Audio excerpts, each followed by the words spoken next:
Duncan would not stop grumbling. He grumbled that he wasn't polished enough. He grumbled that he was overworked. Most of all, he grumbled about the passengers. "I'm ashamed of you, Duncan," said Skarloey. "Thank goodness Rheneas is coming home soon. Perhaps he'll teach you some sense before it's too late."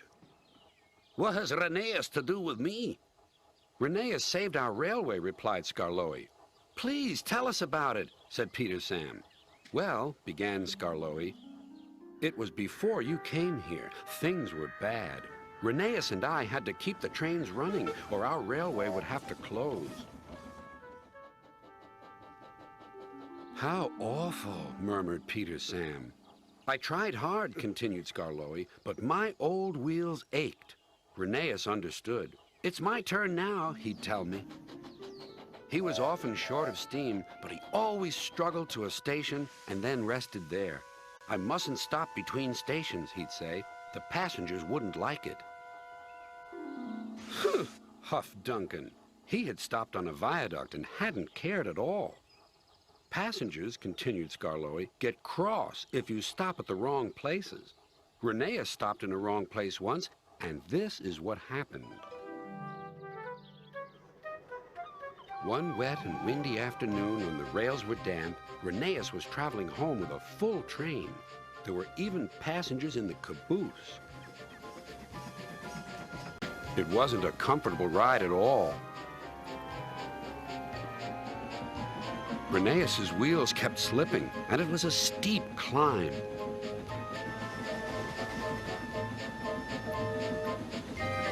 At last, his wheels gripped the rails again. The worst is over, he thought. Now we're away.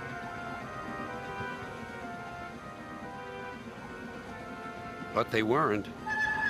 "I've got a cramp," he groaned. And Rheneas stopped on the loneliest part of the line. His driver examined him carefully.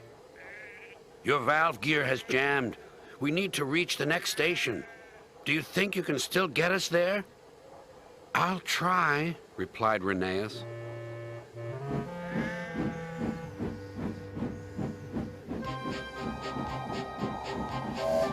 Rheneas did his best.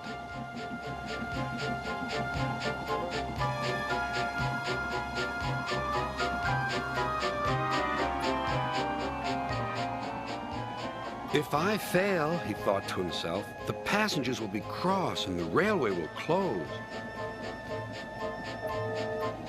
Everything blurred. He was really too tired to make another turn of his wheels, but he did. And another, and another, and another.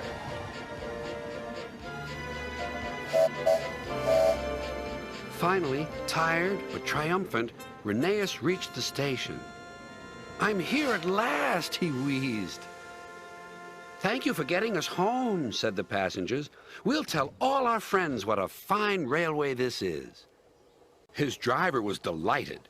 "You're a gallant little engine," he said to Rheneas. "When you're rested, we'll mend you, so you'll be ready for tomorrow." And, smiled Skarloey, Rheneas always was ready for tomorrow. "Thanks for telling us about him," whispered Duncan. "I was wrong. Passengers are important after all." The next day, Rheneas came home.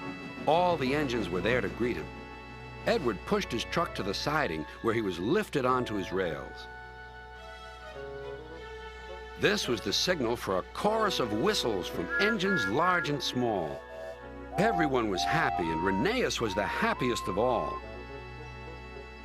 "You know," he whispered to Skarloey, "this helps a little engine to feel that at last he has really come home."